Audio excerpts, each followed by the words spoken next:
तो exercise 14.1 start कर रहे हैं और आज हम इसके 4 क्वेश्चन करेंगे। पहला, दूसरा, तीसरा और चौथा क्वेश्चन, ठीक है? इसमें से पहला क्वेश्चन, दूसरा क्वेश्चन और चौथा क्वेश्चन, ये तीनों क्वेश्चन आप खुद करिए। खुद करेंगे तो आपसे निकल जाएँगे, बिना किसी दिक्कत के, अगर आपने बेसिक लेक्चर देखा है तो। जिन्होंने बेसिक लेक्चर नहीं देखा, तो अगर आपके पास टाइम है तो पहले बेसिक लेक्चर ज़रूर देख लें, है ना? हालाँकि थोड़ी वीडियोज़ लंबी-लंबी थी, आप चाहें तो उसको डबल स्पीड पे करके देख सकते हैं। लेकिन अगर आप ये देख लेंगे ना, तो आपको दिक्कत नहीं आएगी, ठीक है? क्योंकि उसके अंदर टाइम इसलिए लग गया क्योंकि उसमें डेरिवेशन सिखानी ज़रूरी थी। ये बताना ज़रूरी था कि फ़ॉर्मूला आया कहाँ से, ठीक है? तो अगर आपके पास टाइम है और आप डीपली सीखना चाहते हैं, अच्छी तरह से सीखना चाहते हैं, तो बेसिक लेक्चर देख लीजिएगा, उसके बाद ही फिर ये लेक्चर देखिएगा, ठीक है? और जिन्होंने बेसिक लेक्चर देखे हुए हैं, तो फिर वही अपने आप क्वेश्चन कर सकते हैं। पहला, दूसरा, चौथा क्वेश्चन अपने आप कीजिए, अगर फिर भी कहीं दिक्कत आए तो देख लेना, ठीक है? मैं यहाँ से आपको स्टार्ट करा देता हूँ। पहला क्वेश्चन देखिए फिर आप, ये आपका पहला क्वेश्चन। क्या बोल रखा है कि विद्यार्थियों के एक समूह द्वारा अपने पर्यावरण संचेतना अभियान के अंतर्गत एक सर्वेक्षण किया गया, जिसमें उन्होंने एक मोहल्ले के 20 घरों में लगे हुए पौधों से संबंधित निम्नलिखित आंकड़े इकट्ठे किए। मतलब क्या है कि विद्यार्थियों का एक ग्रुप है, उसने ना पर्यावरण संचेतना अभियान, कोई उनके स्कूल में अभियान चल रहा होगा, तो उसके तहत उन्होंने क्या किया, एक सर्वे किया, ठीक है? सर्वे किस चीज़ का? उन्होंने है ना अपने मोहल्ले में जो 20 घर थे ना, उसमें जा के पूछा कि भैया आपके घर में कितने पौधे लगे हुए हैं? आपके घर में कितने पौधे लगे हुए हैं? ऐसे-ऐसे सबसे सबसे पूछा, ठीक है? तो फिर उन्होंने ऐसा डाटा इकट्ठा कर लिया। अब इस डाटा के हिसाब से अगर आप देखोगे ना, तो एक घर ऐसा है जिसके अंदर 0 से लेकर के 2 तक पौधे लगे हैं। हो सकता है कि 0 पौधे लगे हों, हो सकता है कि एक पौधा लगा हो, ठीक है? और 2 घर ऐसे हैं जिसमें 2 से लेकर के 4 तक पौधे लगे हैं। एक घर ऐसा है जिसमें 4 से लेकर के 6 तक पौधे लगे हैं। 5 घर ऐसा है जिसमें 6 से लेकर के 8 तक पौधे लगे हैं, ठीक है? 8 तक इसलिए बोला हूँ क्योंकि 8 इसके अंदर इंक्लूड नहीं होता। 6 घर ऐसे हैं जिसमें 8 से लेकर के 10 तक पौधे लगे हैं। हो सकता है कि 6 के 6 घरों में 8 पौधे लगे हों। ये भी हो सकता है कि 6 घर में से 1 घर में 8 लगे हों और बाकी के 5 घरों में 9 लगे हों। कुछ भी हो सकता है, ठीक है? 2 घर ऐसे हैं जिसमें 10 से लेकर के 12 तक पौधे लगे हैं और 3 घर ऐसे हैं जिसमें 12 से लेकर के 14 तक पौधे लगे हुए हैं। आपको क्या करना है, आपको इन ये जो आपके पास डाटा है ना, इसका माध्य ज्ञात करना है। माध्य का मतलब यहाँ पर ये हो गया कि जो टोटल पौधे लगे हैं ना, अगर मैं उसको हर एक घर में बराबर-बराबर बाँट दूँ, तो हर एक घर में बराबर-बराबर बाँटने के बाद कितने पौधे लगेंगे, समझे? जैसे मान लो कि टोटल पौधे 100 लगे हैं, नहीं 200 मान लो, टोटल पौधे कितने लगे हैं? 200 लगे हैं। तो हर एक घर के हिस्से में कितना-कितना पौधा आ गया फिर? 20 घर है ना, तो 200 को 20 से भाग दे दोगे, कितना हो जाएगा? 10-10 हो गया, है ना? यानी एवरेज के हिसाब से फिर तो वहाँ पे हर एक घर में 10-10 पौधे लग गए। समझ में आ गई ना? माध्य का मतलब ये है कि जो टोटल है उसको आप भाग कर दो नंबर ऑफ डाटा पॉइंट से। जितने आपके पास, जितने घरों का आप जैसे यहाँ पे घर लिए हैं, जितने घरों का आपने डाटा लिया है तो हर एक घर के हिसाब से देख लो। तो यह यहाँ पे भी ये लिखा है, देखो, प्रति घर माध्य पौधों की संख्या ज्ञात कीजिए। हर एक घर के हिसाब से जो एवरेज पौधे की संख्या है वो ज्ञात करनी है। बात समझ में आ गई? ठीक है? फिर बोला कि माध्य ज्ञात करने के लिए आपने किस विधि का यूज़ किया और क्यों? अच्छा, अब देखते हैं अभी हमारे पास माध्य ज्ञात करने के लिए 3 विधियाँ हैं। प्रत्यक्ष विधि है, कल्पित माध्य विधि है और पग विचलन विधि है ना? तो प्रत्यक्ष विधि का यूज़ वहाँ पे करना चाहिए जहाँ पे डाटा पॉइंट्स बहुत ही छोटे-छोटे हों। मतलब जहाँ पे गुणा करने में दिक्कत ना आए, सिंपल सी बात ये है। ठीक है ना? क्योंकि प्रत्यक्ष विधि का फ़ॉर्मूला क्या होता है? एफ-आई एक्स-आई अपॉन में सिग्मा ऑफ एफ-आई, ठीक है? अब एफ-आई और एक्स-आई की गुणा करने में अगर आपको कोई दिक्कत ना आए, तब वहाँ पे प्रत्यक्ष विधि यूज़ कर लो। गुणा करने में दिक्कत आए, तो आप कल्पित माध्य कर लो और कल्पित माध्य कर रहे हो और फिर भी दिक्कत आ रही है, फिर आप उसको कर लो, पग विचलन को। समझ में आ गई? अब आप यहाँ पे देखिए डाटा पॉइंट्स बहुत ही छोटे-छोटे हैं, जैसे 1, 2, 1, 5, 6, 2, 3, है ना? इसकी अगर आप एक्सआई से मल्टीप्लाई करोगे, एक्सआई क्या होगा? इनके बीच वाला नंबर, यानी 1, 3, 5, इनके जब आप मल्टीप्लाई करो ना, तो मल्टीप्लाई करने में दिक्कत नहीं आएगी। जैसे 5 की 1 से मल्टीप्लाई करने में क्या दिक्कत आई? कोई दिक्कत नहीं आई, है ना? तो इसलिए हम यहाँ पे क्या करेंगे, इस क्वेश्चन में प्रत्यक्ष विधि का यूज़ करेंगे। क्यों? क्योंकि यहाँ पे जो एक्सआई और एफआई की वैल्यू है ना, वो बहुत ही छोटी-छोटी है। या फिर आप कह लो कि एक्सआई और एफआई का जो संख्यात्मक मान है, जो उनकी वैल्यू है, वो बहुत ही छोटी-छोटी है, इसलिए गुणा करने में दिक्कत आ नहीं रही, इसलिए हम कौन-सा यूज़ करेंगे? प्रत्यक्ष विधि। बात समझ में आ गई? करें स्टार्ट? देखो, सबसे पहले हम क्या लिखेंगे? वर्ग अंतराल। वर्ग अंतराल। वर्ग अंतराल क्या है? ये है जी 0 से 2, 2 से 4, 4 से 6, 6 से 8 और 8 से 10, 10 से लेकर के 12 और 12 से लेकर के 14, ये हमारा हो गया वर्ग अंतराल। इसके बाद हम लिखेंगे फ्रीक्वेंसी Fy, है ना? तो ये अपनी 1, 2, 1, 5, 6, 2 और 3, है ना? इसका क्या मतलब है कि भैया 3 घर ऐसे हैं, 3 घर ऐसे हैं जहाँ पर 12 से लेकर के 14 तक पौधे लगे हैं। हो सकता है कि 3 घरों में से एक घर ऐसा हो जिसमें 12 पौधा लगा हो सकता है कि एक घर ऐसा हो जिसमें 13 पौधे लगे हों, ये हो सकता है कि जो तीसरा घर है उस वो ऐसा हो जिसमें 12 पौधे लगे हों, कुछ भी हो सकता है ना। तो यहाँ पे जो डाटा पॉइंट है, जो xi है वो तो हमें मालूम ही नहीं, वो तो हम मान के चलेंगे, अप्रोक्स लेके चलेंगे, है ना? क्या मानते हैं हम डाटा पॉइंट को यहाँ पे xi को क्या मान के चलते हैं? इन दोनों का मिड पॉइंट मान के चलते हैं। यानी जो xi होता है ना, वो क्या होता है ग्रुप डाटा में? इन दोनों का मिड पॉइंट। 0 और 2 के बीच में कौन-सा आता है? 1 आता है ना? तो यहाँ पे xi कितना हो गया? 1 हो गया। अब 1 का क्या मतलब है कि भैया जैसे इसने लिखा है कि एक घर ऐसा है जिसमें 0 से लेकर के 2 तक पौधे लगे हैं।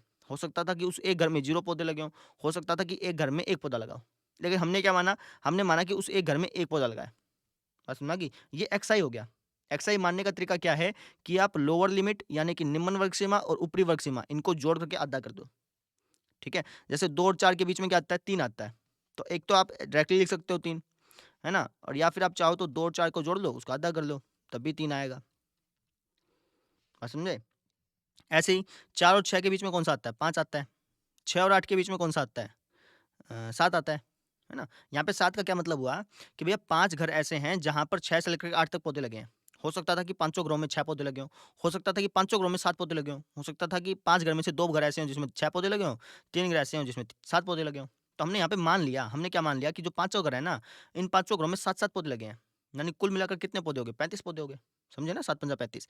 ऐसे ही हमने यहाँ पे ये मान लिया कि एक घर ऐसा है जिसमें 5 पौधे लगे हैं, 2 घर ऐसे हैं जिसमें 3-3 पौधे लगे हैं। बात समझ में आ गई? अच्छा अब यहाँ पे xi क्या हो जाएगा? 9। अब 9 का क्या मतलब है कि 6 घर ऐसे हैं जहाँ पर हर एक घर में 9-9 पौधे लगे हैं। ये हमने मानना है। अब इसलिए मैंने आपको कहा था कि ग्रुप डाटा में जब आप माध्य निकालते हैं तो वो अप्रोक्सीमेशन निकलता है। ग्रुप डाटा का आप माध्य प्रॉपर निकाल ही नहीं सकते, क्योंकि आपको पता ही नहीं है ना डाटा पॉइंट। आप तो एवरेज लेके चल रहे हैं, एस्टीमेट करते हैं हम वहाँ पे, ठीक है ना? इसलिए हम ये जो माध्य निकलता है ना इस ग्रुप डाटा का, इसको हम बोलते हैं सन्निकट माध्य, क्योंकि ये अप्रोक्स होता है ना? करेक्ट माध्य तो तभी निकलेगा जब आपके पास अनग्रुप डाटा हो, ग्रुप ना बना हुआ हो। बात समझ में आ गई? अच्छा 10 और 12 के बीच में कौन-सा आएगा? 11 आएगा। अब 11 का क्या मतलब है? 11 का ये मतलब है कि भैया 2 घर ऐसे हैं जिसमें 10 से लेकर के 12 तक पौधे लगे थे। हमने मान लिया कि 2 घर ऐसे हैं जिसमें 11 पौधे लगे थे, है ना? 10 से लेकर के 12 तक का ये मतलब हो गया। 10 भी लग सकते थे, 11 भी लग सकते थे। हमने 11 मान लिया, है ना? 11.5 तो होता ही नहीं पौधों के चक्कर में, ठीक है? 12 इसके अंदर इंक्लूड करते नहीं हम। ऐसे ही यहाँ पे 12 और 14 के बीच में क्या आएगा? 13 आएगा। ये हमारा हो गया xi, ठीक है? अब हम क्या कर लेंगे? Fy xi की मल्टीप्लाई कर लेंगे, क्योंकि मल्टीप्लाई करने में कोई दिक्कत तो आ ही नहीं रही। 1 एकम 1, 2 तिया 6, 5 एकम 5, 5 सत्ता 35, 6 निमा 54, 11 दूनी 22 और 13 तिया 39। मल्टीप्लाई करने में कहाँ दिक्कत आई? अगर मल्टीप्लाई करने में दिक्कत आती, दिक्कत का मतलब कि मल्टीप्लाई करने में हमें लगता है यार बहुत बड़ी-बड़ी मल्टीप्लाई है, तब हम क्या करते? तब हम दूसरी विधियाँ यूज़ करते। जैसे कल्पित माध्य हो गया, घटा देते उसमें से कोई ना कोई, है ना? पग विचलन हो गया, किसी से भाग दे देते, तो उनका यूज़ करते हैं। लेकिन यहाँ पे मल्टीप्लाई करने में दिक्कत ही नहीं आई, तो इसलिए हमने डायरेक्ट मेथड का यूज़ कर लिया, प्रत्यक्ष विधि का, ठीक है? अब अच्छा प्रत्यक्ष विधि से माध्य निकालने का फॉर्मूला क्या था, याद है?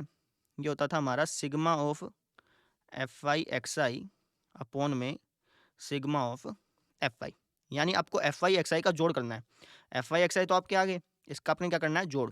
इसी तरह से Fy का भी जोड़ करना है। इसका जोड़ कर लें। 9 और 2 11, 11 4 15, 15 5 20 और 5 25 और 6 31 और 1 32। 3 हासिल गया ऊपर, है ना?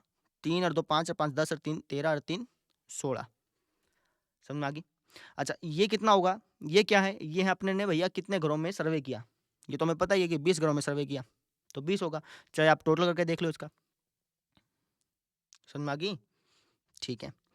तो सिग्मा ऑफ Fy xi क्या आ गया? Fy xi का जोड़ 162 और Fy का जोड़ 20। भाग कर लो। अब भाग ऐसे कर लेंगे अपन, 20 अट्ठा 160, 2 बच गया, अपनी तरफ से 0, अपनी तरफ से 0 तो यहाँ पे पॉइंट, 20 एकम 20, ये गया कट, अपना कितना आ गया? 8.1। अब यहाँ पे 8.1 का मतलब क्या है? 8.1 का क्या मतलब है? 8.1 का मतलब ये है कि भैया टोटल पौधे लगे हैं 162। ये अप्रोक्सीमेशन है। हो सकता है कि 170 पौधे लगे हों, हमें तो पता ही नहीं ना। हम तो अप्रोक्स एस्टिमेट मान के चल रहे हैं। तो भैया टोटल कितने पौधे लगे हैं? 162। एस्टिमेटेड पौधे कितने लगे हैं? 162 लगे हैं। टोटल घर कितने हैं? 20। तो हर एक घर के हिसाब से प्रति घर के हिसाब से, है ना, हर एक घर के हिसाब से 8.1 पौधे लगे हैं हर एक घर में। अगर हम हर एक घर के हिसाब से देखें तो, समझ रहे हो?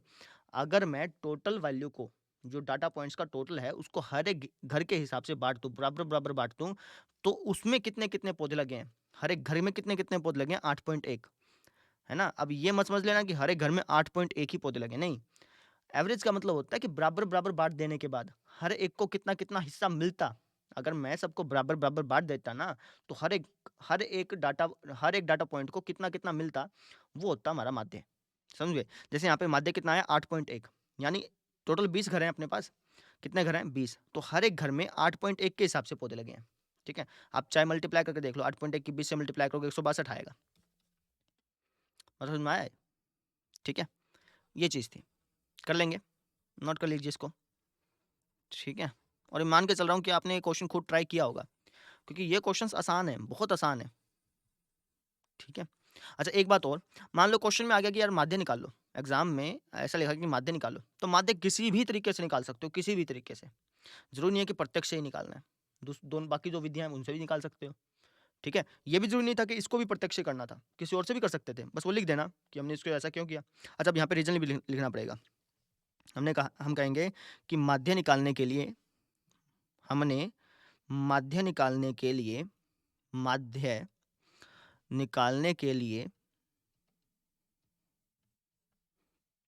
कौन सी विधि का यूज किया है? प्रत्यक्ष विधि का यूज किया। प्रत्यक्ष विधि का उपयोग किया। क्यों उपयोग किया भाई प्रत्यक्ष विधि का?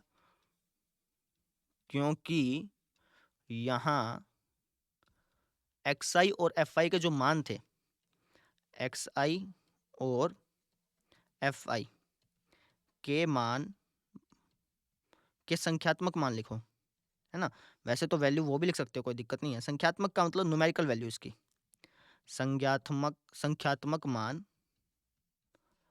कम है ना, ज्यादा बड़े बड़े नहीं है, छोटे छोटे हैं।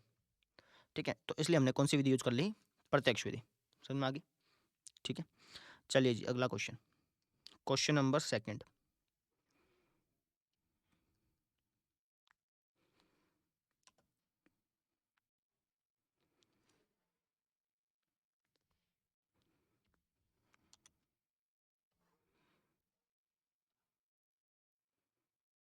ये क्वेश्चन है, क्या बोल रहा है कि किसी फैक्ट्री के 50 श्रमिकों की दैनिक मजदूरी के निम्नलिखित बंटन पर विचार कीजिए। मतलब समझो इसका, कोई फैक्ट्री है, उसमें 50 मजदूर काम करते हैं, है ना।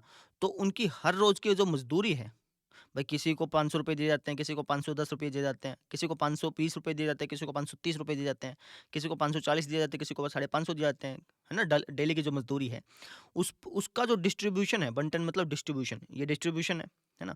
इस डिस्ट्रीब्यूशन पर विचार कीजिए, इस पर थोड़ा सोच विचार करना है। और फिर क्या बोला कि एक उपयुक्त विधि का प्रयोग करते हुए इस फैक्ट्री के श्रमिकों की माध्य दैनिक मजदूरी ज्ञात कीजिए। आपको ये बताना है कि इस फैक्ट्री का जो मालिक है, जो इस फैक्ट्री का जो मालिक है, वो मजदूरों को एवरेज कितनी सैलरी हर रोज देता है। एवरेज कितनी सैलरी हर रोज देता है। एवरेज का मतलब ये होगा कि हर एक मजदूर के हिसाब से, पर मजदूर के हिसाब से, हर एक मजदूर के हिसाब से अगर मैं बराबर बराबर सैलरी बांटूं, तो हर एक मजदूर को कितनी कितनी सैलरी मिलती है, एवरेज। वो हो गया एवरेज। बस समझ में आ गई ना। जो टोटल सैलरी देता है, अगर मैं उसको हर एक मजदूर को बराबर बराबर बांटूं, तो हर एक मजदूर को कितनी सैलरी मिलती है, ये बताना है। ठीक है, कैसे करेंगे? जैसे पहले किया था वैसे करेंगे, है ना। देखो, सबसे पहले हम लिखेंगे यहाँ पे वर्ग अंतराल। वर्ग अंतराल क्या अपना? 500 से 520, 520 से लेकर के 540, फिर 540 से लेकर के 560, 560 से लेकर के 580 तक, और 580 से लेकर के 600 तक, सॉरी। ठीक है, ये वर्ग अंतराल हो गया। इसके बाद फ्रीक्वेंसी, ये हो गया 12। 12 का मतलब क्या है कि 12 मजदूर ऐसे हैं जिनको पर डे के जो सैलरी है, पर डे की जो मजदूरी है, वो 500 रुपये से लेकर के 520 रुपये तक मिलती है।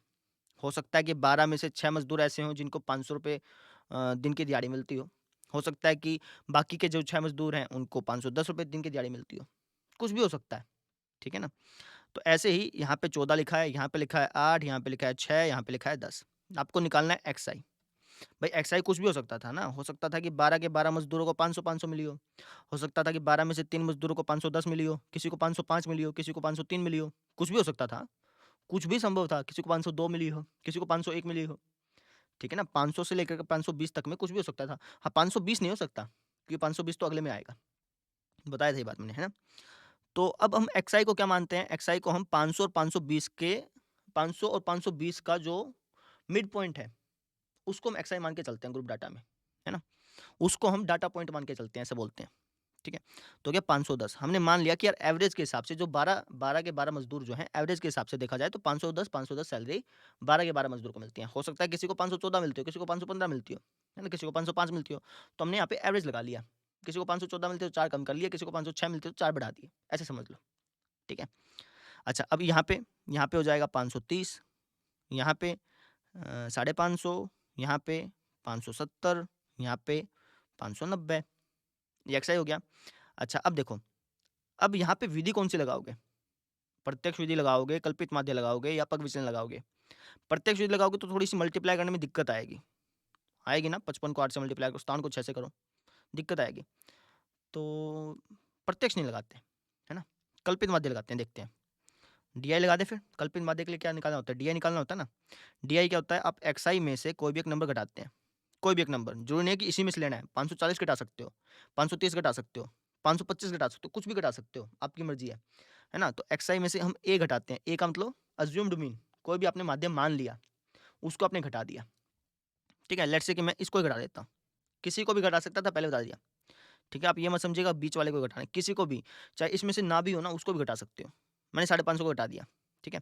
अच्छा, इसको ही क्यों घटाया? क्योंकि है ना, इसको घटाने से फ़ायदा हो जाएगा, काउंटिंग हो जाएगी यहाँ पे। देखो, 550 में से 550 गया 0, है ना? यहाँ पे कितना हो गया? 530 में से 550 गया माइनस का 20, ठीक है? अब यहाँ पे -40 ही आएगा, आप चाहे घटा के देख लो।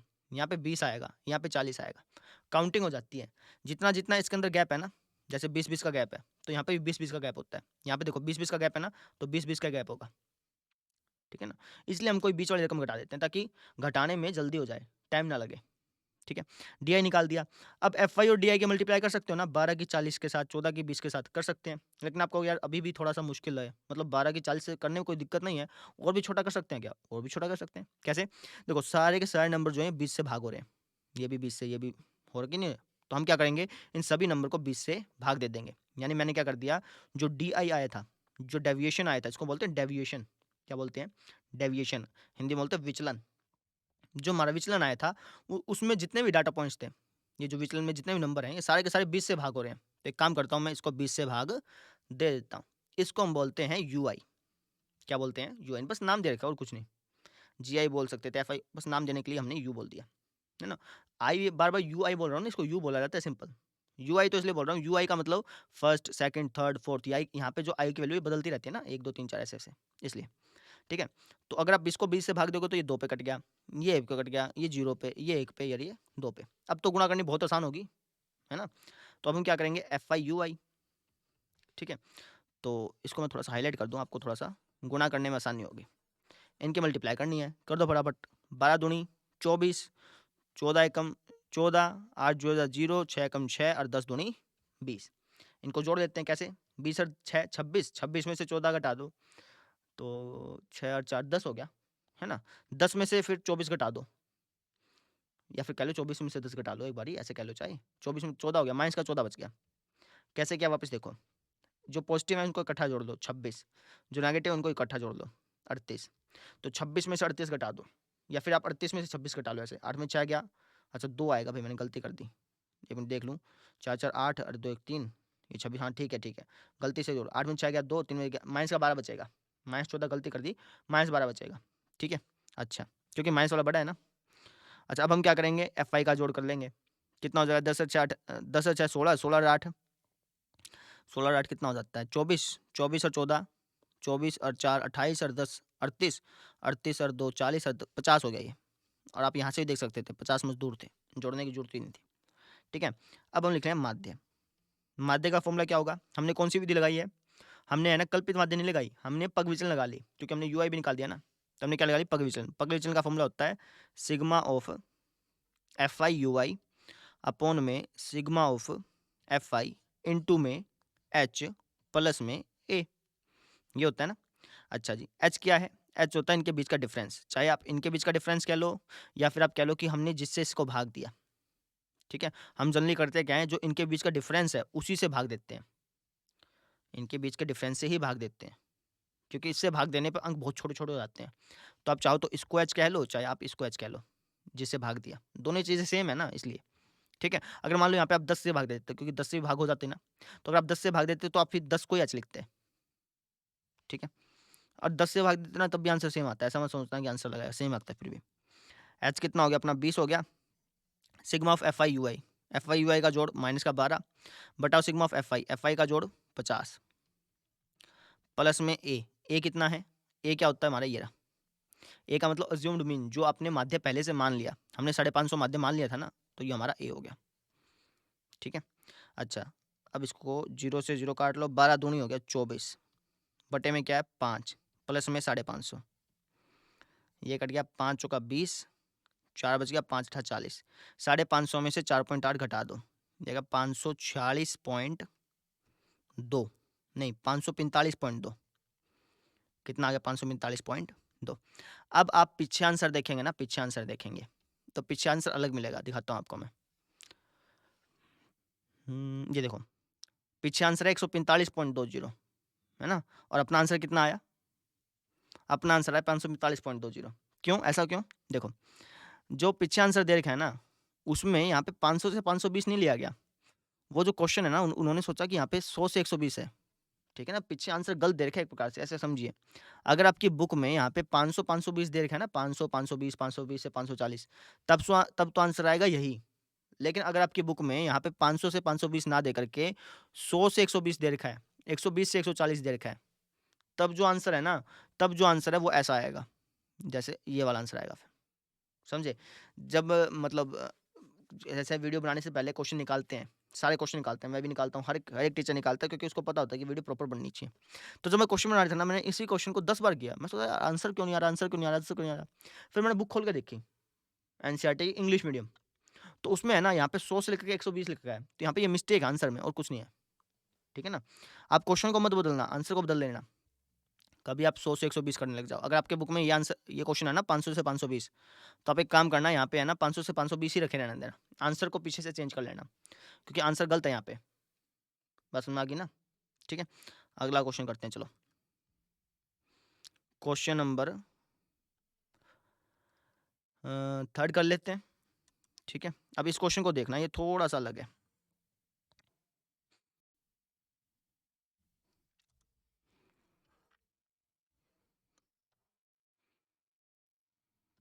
देखो, बोला कि निम्नलिखित बंटन, बंटन मैंने डिस्ट्रीब्यूशन, इसको हम डिस्ट्रीब्यूशन बोलते हैं। जैसे यहाँ पे 7 बच्चों को 11 से लेकर के 13 तक, 11 रुपये से लेकर के 13 रुपये तक जेब भत्ता मिलता है, पॉकेट मनी मिलती है, ठीक है। तो इसको हम बंटन बोल देते हैं, क्योंकि हमने यहाँ पे डिस्ट्रीब्यूट कर रखा है, ठीक है। तो निम्नलिखित बंटन एक मोहल्ले के बच्चों के दैनिक जेब खर्च दर्शाता है। एक मोहल्ले में जो बच्चे हैं, उनको डेली के हिसाब से कितनी पॉकेट मनी मिलती है, वो दर्शाता है। माध्य जेब खर्च 18 रुपये है, यहाँ पे माध्य बता दिया, ये जो डाटा दे रखा था इसका माध्य बता दिया, एवरेज बता दिया कि अगर एवरेज के हिसाब से देखा जाए ना, तो हर एक बच्चे को 18 रुपये मिलते हैं। अगर मैं टोटल जो पॉकेट मनी है उसको हर एक बच्चे में बराबर बराबर बांट दूं, तो हर एक बच्चे को 18 रुपये मिलते हैं। ये माध्य अपने को दे दिया पहले ही, ठीक है। आपको एफ की वैल्यू ज्ञात करनी है, इस एफ की वैल्यू ज्ञात करनी है, कर लेते हैं, कोई दिक्कत नहीं है। कैसे? तो जैसे आप पहले निकालते थे ना, पूरी टेबल बनाते थे, वैसे टेबल बना लो इसमें, है ना। किसी भी तरीके से माध्य निकाल लो, चाहे आप प्रत्यक्ष विधि से निकाल लो, चाहे कल्पित माध्य से निकाल लो, चाहे आप पग विचलन से निकाल लो, किसी भी तरीके से माध्य निकाल लो, ठीक है। तो माध्य जब आप निकालोगे, माध्य तो दे रखा है, तो जैसे मान लो आपने इसका माध्य निकाल लिया, लेट से इसी तरीके से निकाल लिया प्रत्यक्ष विधि से, sigma of F I X I upon में सिग्मा ऑफ एफ आई, इस तरीके से आपने इसका माध्य निकाल लिया। तो आप लास्ट में क्या करना है, जो माध्य लिखा है ना यहाँ पे माध्य, तो माध्य की जगह माध्य की वैल्यू रख देना 18 रुपये, इसको सोल्व करते जाना, sigma of F I X I कुछ आएगा, उसको सोल्व करते जाना, ये कुछ लेट से 20 प्लस एफ आ गया, है ना, इस तरीके से आएगा। जब आप इसको सोल्व करोगे तो यहाँ से एफ की वैल्यू आ जाएगी, ये समझे, मैं करा देता हूँ, उसके बाद समझ में आ जाएगा। देखो, तो सबसे पहले हम यहाँ पे लिखते हैं वर्ग अंतराल, वर्ग अंतराल कितना है, 11 से 13, 13 से 15, 15 से 17, 17 से 19 और 19 से 21, 21 से 23, 23 से 25। ठीक है, चलिए अब यहाँ पे आप लिखिएगा फ्रीक्वेंसी 7, 6, 9, 13 एफ। हमें एफ की वैल्यू नहीं दे रखी, वो निकालनी है 5 और 4। ठीक है, चलिए तो इसका माध्य किस तरीके से निकाल लें? किसी भी तरीके से निकाल सकते हो, चाहो तो प्रत्यक्ष निकाल लो। पहले एक्सआई निकाल लेते हैं ना, उसके बाद देखेंगे कि माध्य किस तरीके से निकालेंगे, है ना। गुणा करने में आसान होगा कि नहीं होगा, अभी क्यों देखें, है ना। चलिए अब किस तरीके से निकाल लें, गुणा कर पाओगे? 12 सत्ता 14 छिक्का 16 निम्मा 13 13 के ना, गुणा करने में थोड़ी सी दिक्कत आएगी। एक काम करते हैं, आप है ना कल्पित वाद्य करते हैं, है ना। नहीं तो आप वही लगा लेंगे, पग विजन लगा लेंगे, वो ज़्यादा आसान पड़ेगी। डी आई क्या हो जाएगा, एक्स आई माइनस किसी को भी ए मान लो, लेट से हमने इसको ए मान लिया, तो 18 18 18 में से घटा दो, 18 में 18 गया 0, यहाँ पे कितना आएगा 16 में से 18 गया माइनस का 2, टेबल बन जाएगी फिर, है ना। चाहे आप घटा के देख लेना, घटा के देख लेना, कोई गलती ना हो, क्रॉस मल्टीप्लाई क्रॉस चेक जरूर कर लेना। 24 में 18 गया 6, ठीक है अपना। अब क्या करें, अब एफ आई की डी आई से मल्टीप्लाई कर सकते हो, अब कर सकते हैं वैसे तो, नहीं तो आप एक काम करो ना, यू आई भी निकाल ही लो, और छोटा हो जाएगा। यू आई क्या होगा, डी आई अपॉन एच, तो एच कितना है अपना, एच होता है इनके बीच का गैप कह लो, या फिर आप कह लो कि भैया ये किससे भाग हो रहे हैं, ये किससे भाग हो रहे हैं, 2 से भाग हो रहे हैं, तो एच अपने लिए क्या हो गया, 2 हो गया। ठीक है, तो ये हो गया अपना 2 तिया 6, 2 फिर 1 0 1 2 और 3। अब मल्टीप्लाई करना बहुत आसान हो जाएगा, फिर आप लिखो एफ आई यू आई, क्या लिखो, एफ आई यू आई, है ना। चलो तो करते हैं मल्टीप्लाई एफ आई यू आई की, मतलब इसकी आपको इससे मल्टीप्लाई करनी है, फटाफट से कर दो। तो ये हो गया 7 तिया 21, 6 दूनी 12, 9 एकम 9, 13 जीरो जा 0, एफ एकम एफ, 5 दूनी 10, 4 तिये 12। ठीक है, अब आप कौन सा तरीका यूज कर रहे हो, पग विचलन विधि, तो पहले उसका फॉर्मूला लिख लेते हैं। माध्य का फॉर्मूला क्या हो जाएगा, ये हो जाएगा sigma of F I U I upon में sigma of F I into में एच प्लस में ए, ये बात है। Sigma of F I U I का मतलब इनका जोड़, जोड़ो कैसे जोड़ोगे, 12 10 22, एफ तो आपको पता ही नहीं, तो एफ को तो आप बाद में लिख लेंगे। जैसे देखो 12 10 22, 22 में एफ जोड़ा तो 22 प्लस एफ हो गया, ऐसे समझ लो चाहे। ठीक है, यानी जो पॉजिटिव नंबर है उनका जोड़ कितना आ गया, 22 प्लस एफ। ठीक, अभी कई सोचते हैं कि यार 22 एफ क्यों नहीं लिख रहे आपा, 12 10 22, 22 और एफ 22 एफ, नहीं वो तो आप मल्टीप्लाई होगी ना एक प्रकार से, जब आप 22 एफ लिखोगे तो एक प्रकार से मल्टीप्लाई कर रहे हो आप, लेकिन आपने आपको यहाँ पे क्या करना है, जोड़ना है, समझे। अभी नेगेटिव वाले को जोड़ लो, 12 और 9 21, 21 और 1 21, 21 दूनी 42, 42 हो गया, है ना। अब माइनस का 42 प्लस इन दोनों को क्या देता है, आप जोड़ते हैं ना, तो 22 प्लस एफ में से 42 घटा दो, या फिर आप ऐसे कर लो माइनस का 42 प्लस का 22 प्लस एफ, ये हो गया माइनस 20 प्लस एफ, क्या हो गया माइनस 20 प्लस एफ, या फिर आप इसको लिख दो एफ माइनस 20, यानी इन सभी डाटा पॉइंट्स का जो जोड़ है वो कितना आ गया, एफ माइनस 20 आ गया। बात समझ में आ गई, एफ माइनस 20। चलो अच्छा, अब एफ आई को जोड़ लो, जोड़ो चलो, 4 और 5 9, एफ का बाद में जोड़ लेंगे या फिर अभी जोड़ लो, 4 और 5 9, 9 प्लस एफ 9, 9 प्लस एफ हो गया, 9 प्लस एफ हो गया, या तो आप अभी जोड़ लो या फिर आप बाद में प्लस एफ लगा देना, जैसे इसमें लगाया ना वैसे बाद में लगा देना। ठीक है, तो मैं बाद में लगा दूंगा, 4 5 9, 9 और 9 18, 18 18 6, 18 6 कितना होगा 24, 24 और 7 31, 31 और 34 जोड़ लो, 31 और 34 कितना हो गया,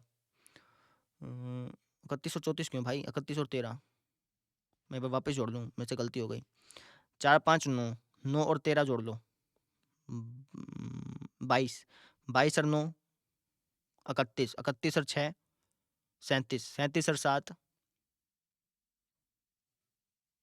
44 हो गया ना, हाँ 44, यानी इसका जो जोड़ है ये कितना आया 44 प्लस एफ आ गया, क्योंकि एफ तो हमें लास्ट में जोड़ना है ना, इसलिए 44 प्लस एफ लिख दिया। अच्छा अब देखो माध्य कितना दे रखा है क्वेश्चन में, 18 दे रखा है, दिया तो है ये रहा। ठीक है, बराबर एच कितना है अपना, एच क्या होता है इनके बीच का डिफरेंस जो कि है 2, है ना। Sigma of F I U I कितना है, एफ माइनस 20 है, सिग्मा ऑफ एफ आई कितना है 44 प्लस एफ है, प्लस में क्या है ए कितना अपना, ए ये रहा ए 18। अब इसको सोल्व कर लो, यहाँ पे सोल्व करो तो एफ की वैल्यू आ जाएगी, है ना। कैसे सोल्व करेंगे, ये हो जाएगा 18 बराबर 2 की f से गुणा करो 2f माइनस 2 की 20 से गुणा करो 40 बटे में क्या है 44 प्लस f। अब कई स्टूडेंट सोचते हैं सर यहाँ पे 2 गुणा में था, एक काम करते भाग में ले जाते। ऐसा नहीं, देखो अगर ये 2 है ना, कुछ ऐसा लिखा होता, दोनों के साथ गुणा में होता ना, तब आप इसको भाग में ले जा सकते थे। लेकिन ये एक के साथ गुणा में है, तो पहले आपको गुणा करनी पड़ेगी। समझ में आई? प्लस में क्या है यहाँ पे 18। ठीक है, अब वापस से कई स्टूडेंट सोचेंगे चलो सर 44 प्लस एफ भाग में, यहाँ पे गुणा में ले जाते हैं। नहीं, 44 प्लस एफ सिर्फ इसके भाग में, अगर दोनों के भाग में होता ना तब ले सकते थे, है ना। तो अभी अब इसके भाग में, तो आपको एलसीएम लेके दोनों के भाग में करना पड़ेगा। आप इसका एलसीएम ले लो, नहीं तो और कुछ भी कर सकते हैं क्या? हाँ, और भी कुछ कर सकते हैं। कैसे? एक तरीका और है, 18 प्लस में ना इसको आप माइनस में ले जा सकते हो, आप ऐसे कर सकते हो। ठीक है, ये आसान पड़ेगा। ये कुछ आपको इस तरीके से मिल गया। अब 18 में से 18 जीरो आ गया, ये होगा 2f माइनस 40 अपॉन में क्या है 44 प्लस एफ। अब आप ये भाग में इसको गुणा में ले जा सकते हो, तो जब गुणा में लेके जाओगे तो जीरो से गुणा कर जीरो ही आएगा, जब इसकी जीरो से गुणा कर तो जीरो ही नहीं हो जाएगा।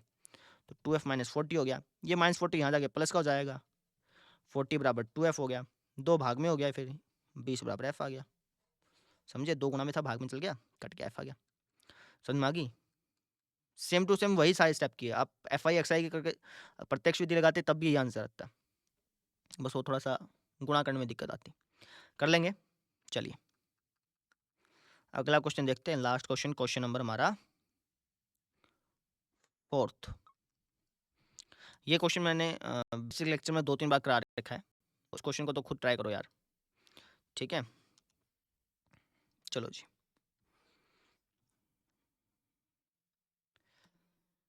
क्या बोल रखा है कि किसी अस्पताल में एक डॉक्टर द्वारा 30 महिलाओं की जांच की गई और उनके हार्ट बीट, हृदय स्पंदन का मतलब हार्ट बीट की प्रति मिनट संख्या नोट करके नीचे दर्शाए अनुसार संक्षिप्त रूप में लिखी गई। मतलब हमने उनकी हार्ट बीट जो है उसका एक डाटा कलेक्ट कर लिया। ठीक है, अब जैसे ये डाटा पढ़वा देता हूँ। 2 महिलाएं ऐसी हैं जिनका जो हार्ट है, जिनका जो दिल है वो 1 मिनट में 65 से 68 बार 65 से लेकर के 68 तक धड़कता है। 4 महिलाएं ऐसी हैं जिनका दिल 1 मिनट में 68 से लेकर के 71 बार धड़कता है। हो सकता है कि चारों महिलाओं में चारों का 69 बार धड़कता हो, है ना? चारों का 70 बार धड़कता हो, चारों में से 3 का 71 बार धड़कता हो, एक का अपना मान लो 3 का तो 71 बार धड़कता हो, एक का 70 बार धड़कता हो, कुछ भी हो सकता है ना। ठीक है, तो हम यहाँ पे अप्रोक्स मान लेंगे 68 और 71 का जो बीच वाला नंबर है उसके हिसाब से मान लेंगे कि भैया चारों महिलाओं का, जैसे इसका अगर बीच वाला नंबर होगा, इसका बीच वाला नंबर आएगा 69.5, यानी हम ये मान के लेंगे कि चारों महिलाओं का जो दिल है वो 69.5 बार धड़कता है 1 मिनट में। हम ये मान लेंगे क्योंकि हमें डाटा तो दे नहीं रखा ना, अनग्रुप डाटा तो दे नहीं रखा, अनग्रुप होता तो फिर दिक्कत ही नहीं थी।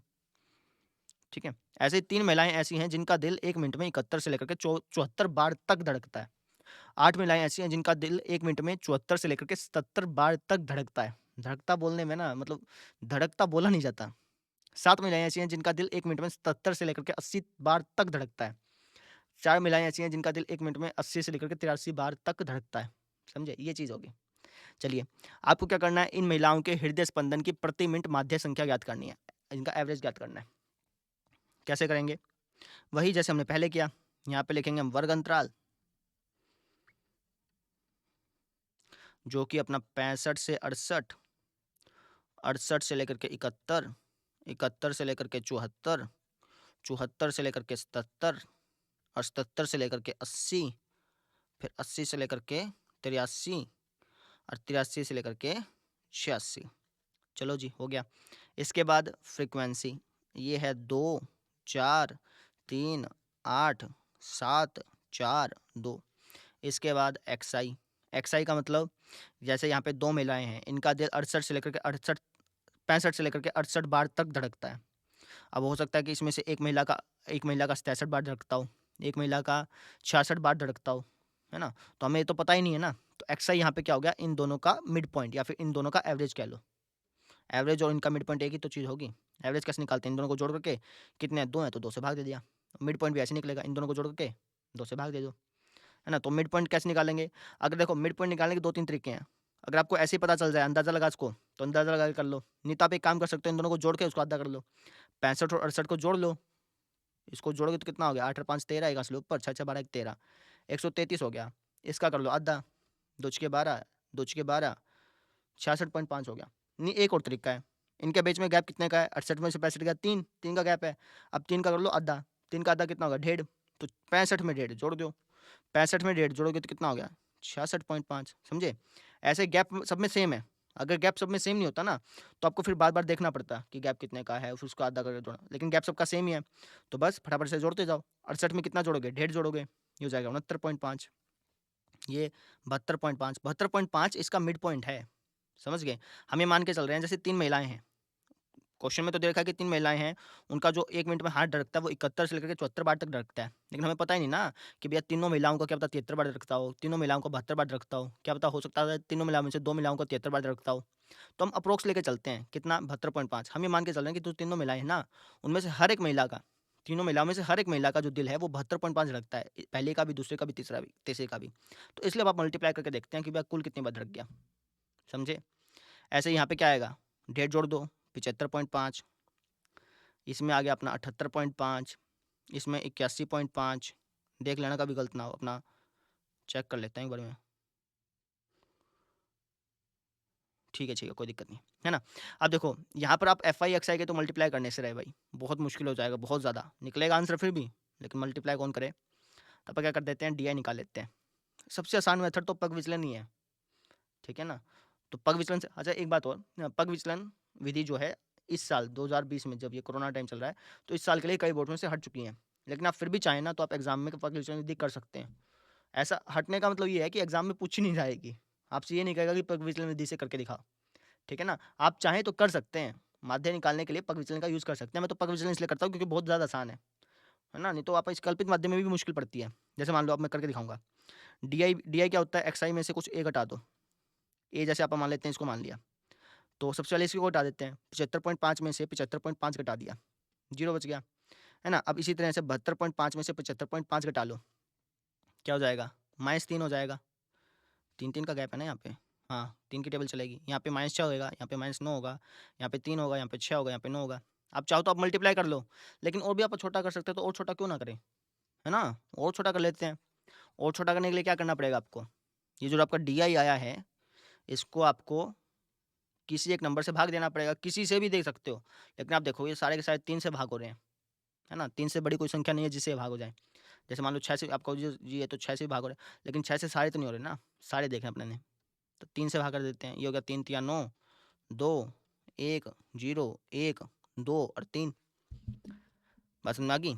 अच्छा अब कर लेंगे आप एफ आई यू आई की मल्टीप्लाई, 2 तिया 6, 4 दूनी 8, 3 फिर 0 7 8 6, अब करना है इनका जोड़, अब करना है इसका जोड़, तो 7 8 15 15 6 21, ये तो हो गया 21, इसको जोड़ लो, नहीं तो आप वैसे भी घटा सकते थे, कुछ गलत तो नहीं कर दिया मैंने,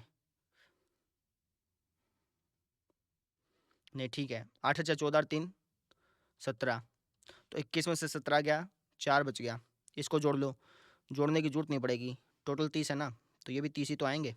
फ्रीक्वेंसी का मतलब क्या है कि महिलाएं कितनी हैं, कितनी बार ऐसा ऐसा हो रहा है, तो 30 ही महिलाएं हैं, तो इनका टोटल तो 30 ही आएगा। अब निकालना अपने माध्य है, तो अपने कौन सी विधि लगाई यहाँ पे, एफ आई यू आई निकाल दिया ना, तो इसका मतलब हमने ये वाली विधि लगाई है, इसको क्या बोलते हैं, पग विचलन विधि। बस वैल्यू पुट करते हैं, एच कितना हो गया अपना, एच है अपना ये, इसको हम एच बोलते हैं, या फिर आप कह लो इनके बीच का गैप, दोनों से सेम ही है ना, तो ये हो गया जी अपना H3। F I U I का जोड़ देखो, ये है जी 4, एफ आई का जोड़ देखो, ये है जी 30, प्लस में ए कितना अपना, ये रहा ए, ये लिखा हुआ है ना मैंने 75.5, ए का क्या मतलब बताया था, अज्यूम्ड मीन, कल्पित माध्य। भाई आप पहले से ही माध्य मान लेते हैं, उसी को घटा देते हैं, फिर बाद में उसी को जोड़ देते हैं। पहले तो हमने यहाँ पे घटाया, फिर इसी को जोड़ दिया, तो कोई फर्क पड़ेगा नहीं ना, जैसे 5 में से एक घटा के एक जोड़ दो, कोई फर्क नहीं पड़ेगा। ऐसे ही हमने यहाँ पे 3 को भाग दिया और यहाँ पे हमने गुना कर दिया, तो कोई फर्क पड़ा नहीं, ठीक है। तो ये हो गया जी अपना, ये कट जाएगा 10 पे, 4/10 होता है 0.4, ठीक है, प्लस में 75.5 है ही, इनको जोड़ लो, ये हो गया 75.9, ये आपका आंसर आ गया। 75.9 का क्या मतलब है कि अगर जो टोटल हार्ट बीट है, जो टोटल हार्ट बीट है उसका अगर मैं टोटल कर लूँ और उसको हर एक महिला के हिसाब से बाँट दूँ बराबर-बराबर, तो हर एक महिला का जो बराबर-बराबर बाँटने के बाद दिल धड़कता है वो है 75.9 बार। 1 मिनट में हर एक महिला का 75.9 बार दिल धड़कता है। अगर मैं सबको बराबर-बराबर बाँट दूँ, ध्यान रखिएगा सबको बराबर-बराबर कहाँ है, ठीक है ना? अब कई कहेंगे जी इसका तो ऐसा था नहीं जी, 2 महिलाएँ तो ऐसी थी जिनका दिल इतना ही धड़कता है। तो मैं यही तो कह रहा हूँ कि ये जो 75.9 है ये तब आएगा जब आप जो टोटल आएगा ना आपका, जैसे देखो समझाता हूँ इस चीज़ को। जैसे 65 से 68 बार तक 2 महिलाएँ ऐसी हैं जिनका दिल जो है 65 से 68 तक धड़कता है ना? तो हो सकता है कि इसमें से एक का 66 धड़कता हो, एक का मान लो 67 धड़कता हो। ये जो 4 महिलाएँ हैं इसमें हो सकता है कि एक का 68 बार धड़कता हो, एक का भी 68 बार, एक का 69 बार, एक का 70 बार, है ना? ऐसे करते-करते जितनी ये धड़कन है ना, इन सब का जो जोड़ है, इन सब का जोड़ जो है उसको अगर मैं हर एक महिला के हिसाब से बाँट दूँ ना, हर एक महिला के हिसाब से बाँट दूँ, तो हर एक महिला को इतना-इतना मिलेगा, बराबर-बराबर। समझ में आ गई? इसी को हम बोलते हैं एवरेज, माध्य। तो इस तरीके से हमने कर लिया आज 4 क्वेश्चन और मैं आशा करता हूँ कि आपने ये वीडियो नहीं देखा होगा, ठीक है ना? क्योंकि ये क्वेश्चन अगर आप खुद करेंगे ना, तो आपको ज़्यादा इंटरेस्ट आएगा, बोरियत भी नहीं महसूस होगी और आपको समझ में आएगा, अच्छा इसका मतलब ये है। समझ में आ गई? माध्य का मतलब वापिस समझ लो, माध्य का मतलब है बराबर-बराबर बाँटना। अगर टोटल टोटल जो पॉइंट आपके जो टोटल डाटा पॉइंट है उसको मैं हर एक को बराबर-बराबर बाँट दूँ, तो हर एक के हिस्से में कितना आएगा उसको हम बोलते हैं एवरेज, उसी को हम बोलते हैं माध्य, ठीक है? तो ये चीज़ होगी जी। कल हम करेंगे 5वाँ, छठा, 7वाँ, 8वाँ और 9वाँ। कितने हो गए अपने पास? 5, 6, 7, 8, 9। 5, 6, 7, 8, 9 5 क्वेश्चन बच गए। ये 5 क्वेश्चन कल करेंगे, ठीक है ना? अच्छा, ये क्वेश्चन भी बिल्कुल सेम है। ये क्वेश्चन भी बिल्कुल सेम है, ये भी बिल्कुल सेम है। आप चाहें तो ये सारे क्वेश्चन खुद ब खुद कर सकते हैं, सारे के सारे। लेकिन इसमें एक छोटा-सा कांसेप्ट समझाना है। जैसे 5वाँ क्वेश्चन है ना? इसके अंदर जो डाटा दे रखा है, इसको हम बोलते हैं इंग्लिश में बोलते हैं यार, हिंदी का मुझे अभी थोड़ा-सा देखना पड़ेगा। हिंदी में कोई शब्द है नहीं, है तो होगा, लेकिन क्योंकि मैंने इंग्लिश में पढ़ा हुआ है ना मैथ, +1 में, +2 में इंग्लिश में पढ़ा हुआ है। इसको हम बोलते हैं, जैसे यहाँ पे देखो 50 से 52, फिर 53 से 55, इसको हम बोलते हैं एक्सक्लूसिव, नहीं इंक्लूसिव बोलते हैं, सॉरी, एक्सक्लूसिव नहीं, इंक्लूसिव।